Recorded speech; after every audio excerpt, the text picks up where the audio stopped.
Belt দে। জি আপু। এই নাও।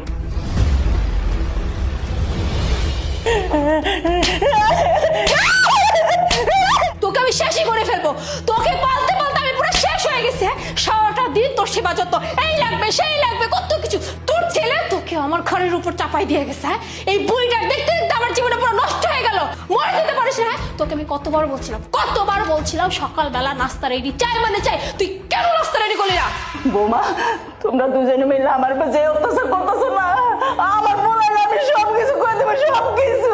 তুই ছেলের কাছে বলবি তাই না? ছেলের কাছে বলবি? এই তুই ছেলের কাছে কিভাবে বলবি? হ্যাঁ, তুই ছেলের কাছে যাবে কিভাবে?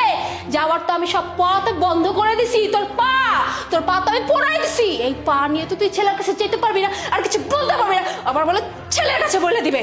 এই বুড়ি, তুই সবচেয়ে বড় ভুল করছিস কি জানিস? সকালে নাস্তা না বানায় আপু তুমি ওকে আরো মারো। আর শোন, তুই যদি ঠিক মতো নাস্তা না বানাস তাহলে তোর হালে এরকমই প্রত্যেক দিন হবে। ঠিক বলছিস, একদম ঠিক বলছিস। বুড়িটাকে তো মেরে মেরে শেষ করে দেওয়া উচিত, মেরে শেষ করে দেওয়া উচিত।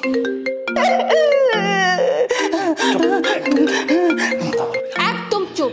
তোর ছেলে ফোন দিছে, একটা যদি তোর আওয়াজ